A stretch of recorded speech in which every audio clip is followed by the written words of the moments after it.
Arqueocatarí presenta las noticias arqueológicas y paleontológicas más destacadas de la última semana que podrían reescribir la historia.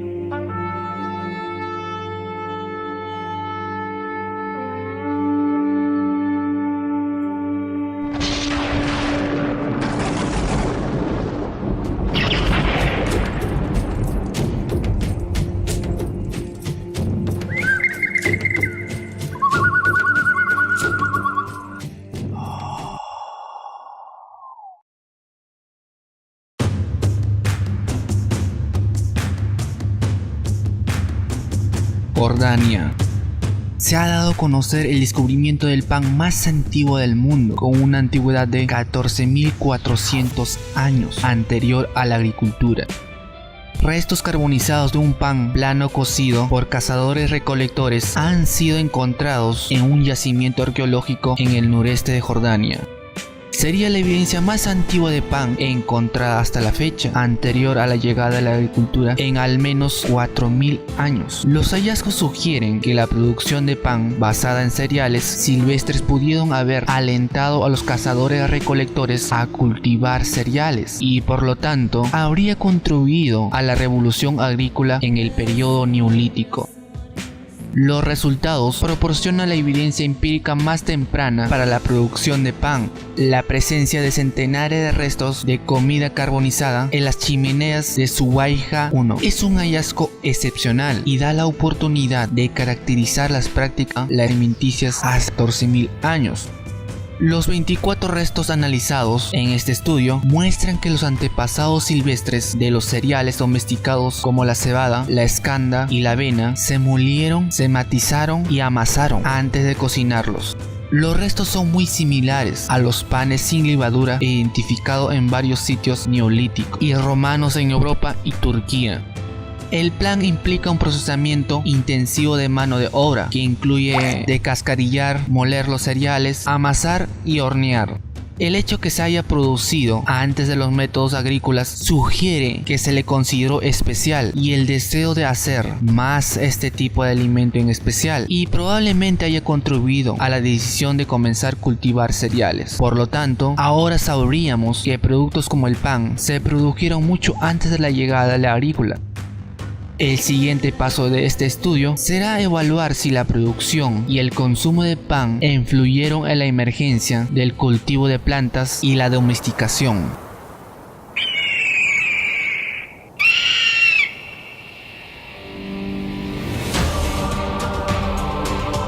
Descubren el primer antiguo embrión de serpiente preservado en un ámbar de 105 millones de años.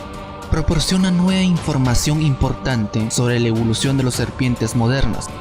Esta serpiente está vinculada a las serpientes más antiguas de Argentina, África, India y Australia, que sería un componente importante y hasta ahora perdido de la comprensión de la evolución de la serpiente en los continentes del sur, es decir, Gondwana a mediados del Mesozoico.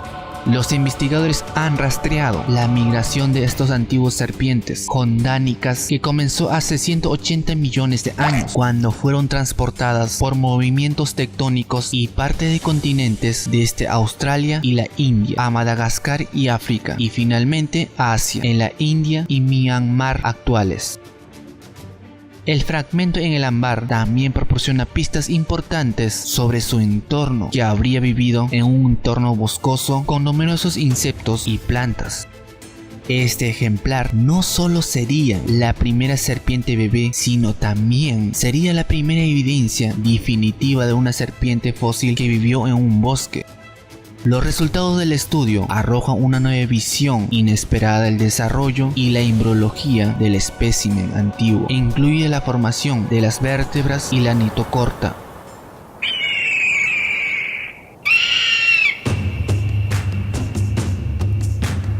Una nueva publicación da a conocer que los neandertales fueron capaces de hacer fuego con la ayuda de pirita y hachas de mano que podrían decir cuándo y dónde querían tener llamas y no dependerían del fuego natural como se pensaba hasta el momento.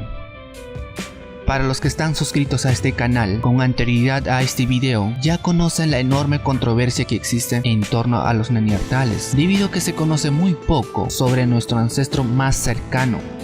Este estudio describe la primera evidencia de este material. Como bien se conoce, los humanos modernos prehistóricos tardíos podían hacer fuego cada vez que lo necesitaban, golpeando una pieza de pirita, un material que contiene hierro, con herramientas de sílex. Pero no había la evidencia de que sus parientes más antiguos, los neandertales, producían su propio fuego, sin depender de los incendios naturales causados por los rayos. Ahora parece ser incorrecto esa teoría, al menos en algunos grupos neandertales jóvenes.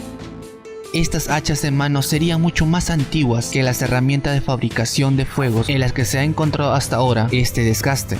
Al estudiar docenas de hachas de aproximadamente 50.000 años de varios sitios arqueológicos en toda Francia, encontraron el mismo desgaste distintivo en todos ellos. Esto probaría que no fue un hallazgo incidental, sino que los neandertales podían hacer fuego a gran escala, lo que da una nueva perspectiva de las habilidades cognitivas de los neandertales, mostrando que los neandertales poseían capacidades tecnológicas similares a los humanos modernos.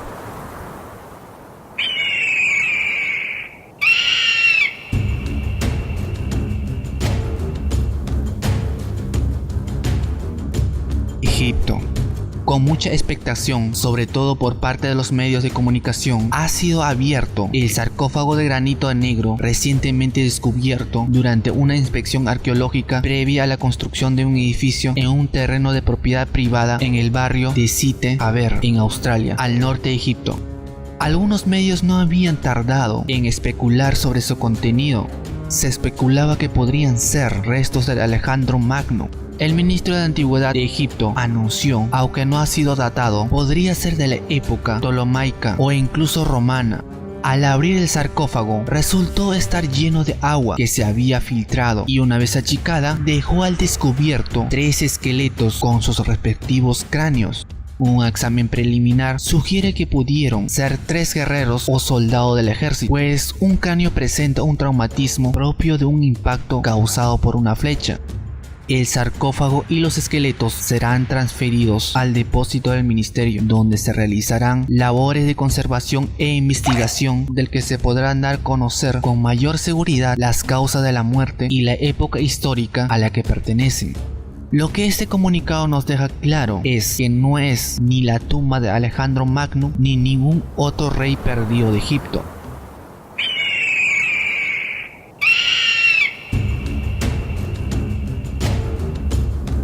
México. En 2005 se había registrado por primera vez un hallazgo que brindaba más información sobre la relación de los infantes y el dios solar. La semana pasada se ha dado a conocer otro hallazgo menos demandante de sacrificios infantes que su contraparte Tlaloc, dios de la lluvia. Huitzilopochtli, dios de la guerra, también recibió este tipo de ofrendas, en particular cuando se deseaba conocer con anticipación los desenlaces de las batallas que se libraban en otras comunidades. El nuevo descubrimiento de otro infante genera nuevas luces sobre la relación de estos y la divinidad solar. Se ha hallado 176 ofrendas, donde de acuerdo con el INAH se colocaron a los finales del siglo XV y los restos mortales de un niño acompañado de adornos corporales y símbolos característicos del dios azteca de la guerra. Los arqueólogos manifestaron la buena fortuna con la que corrió la ofrenda para permanecer intacta por poco más de 5 siglos. Primero logró salvarse por escasos centímetros de la construcción de un colector de aguas negras en el año 1900 y la segunda en la década de 60 del siglo XX de la excavación realizado el gobierno para depositar un generador de electricidad. Se localizó justo en el mismo eje en la ofrenda 111, es un individuo infantil de aproximadamente 5 años y estaba muy relacionado también con Huitzilopochtli. Entonces, pues son los únicos 2 individuos infantiles que se han localizado del lado sur del Templo Mayor. La ofrenda se detectó a principios del mes de octubre del año pasado, es decir, llevamos 6 meses excavando y estamos situados justamente al pie del edificio, al pie de las escalinatas de la etapa 6 y justo afuera del Cuauhxicalco. detectamos las losas que componían la tapa de la caja de la ofrenda y liberamos dichas losas. Al destapar la ofrenda detectamos sedimento. Al bajar 5 centímetros el sedimento fue cuando detectamos una bóveda craneal del individuo. Este es nuestro quinto nivel de excavación y en él podemos ver la caja torácica del individuo.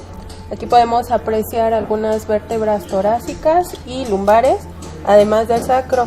También tenemos las escápulas y tenemos también costillas. La ofrenda, que es muy parecida a nuestro contexto, la ofrenda 111, tenía elementos muy similares al depósito que ahora nos encontramos excavando. Entonces eso nos lleva un poco a inferir la similitud de ambos contextos, además de que están posicionados en el mismo eje que recorre la capilla de Huitzilopochtli. Fue una intrusión cuando el piso de la etapa 6 estaba en funcionamiento, cuando los mexicas buscaron rellenar el piso de plaza para la segunda ampliación de la etapa 6, realizaron esta intrusión, formaron esta caja cilíndrica y depositaron los restos de un individuo infantil. Es una caja atípica porque todas las cajas de ofrenda mexicas tienden a ser rectangulares o cuadrangulares, y en este caso tenemos una ofrenda que es de forma cilíndrica y además el contenido también es bastante atípico, es una ofrenda humana.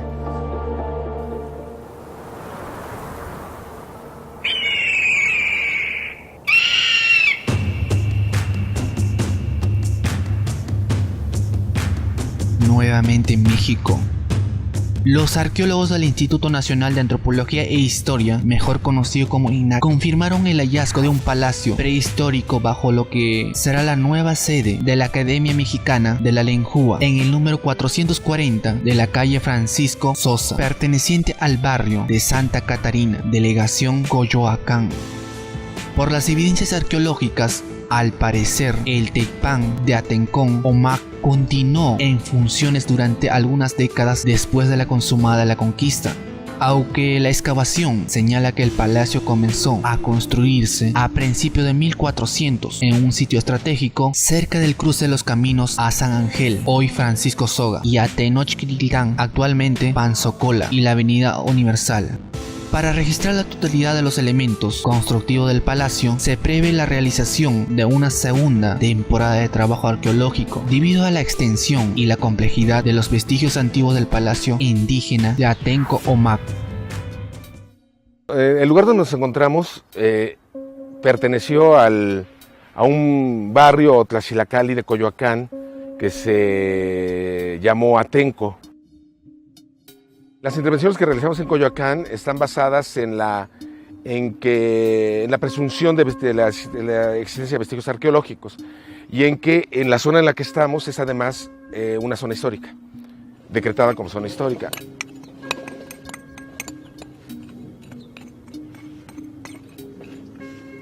De acuerdo con los registros que nosotros hemos realizado, pensamos que se trata de un tecpan.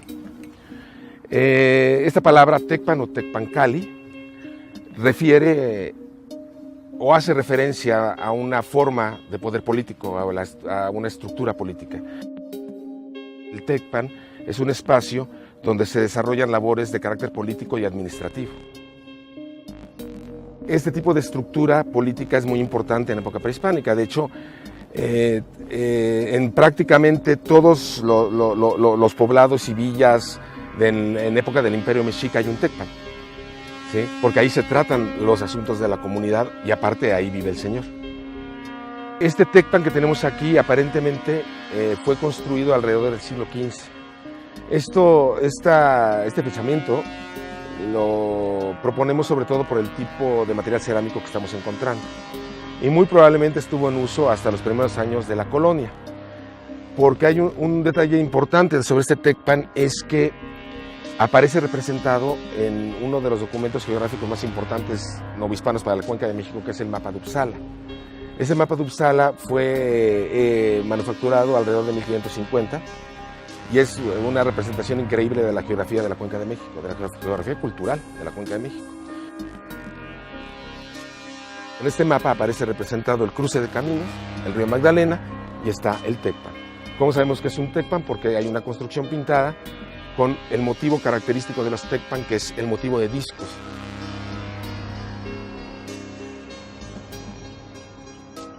Este tipo de construcciones o este tipo de edificios relacionados con el poder administrativo, con el poder político y la administración, debieron haber sido relativamente comunes en la Cuenca de México en el Posclásico tardío, porque cada cabecera tenía el suyo y muy probablemente cada barrio o tlaxilacalli dentro de cada cabecera tenía el suyo.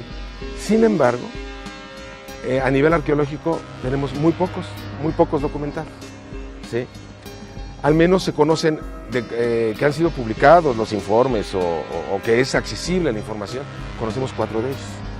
Y todos estos 4 están en la zona Colhua, es decir, toda la zona de Texcoco. Este es el primero que se encuentra fuera de esa zona.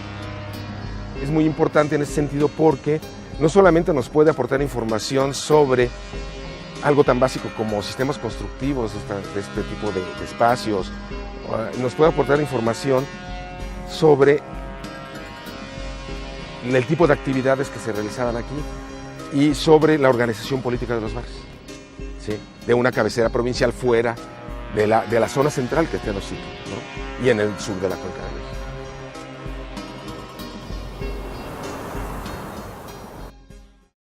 Y eso ha sido todo. Yo soy Larico y esto es Arqueocatari, en donde hablamos de paleontología, arqueología y historia en general. Si te ha gustado y aún no estás suscrito, puedes unirte a esta comunidad suscribiéndote y ayudar al video con un like y un comentario.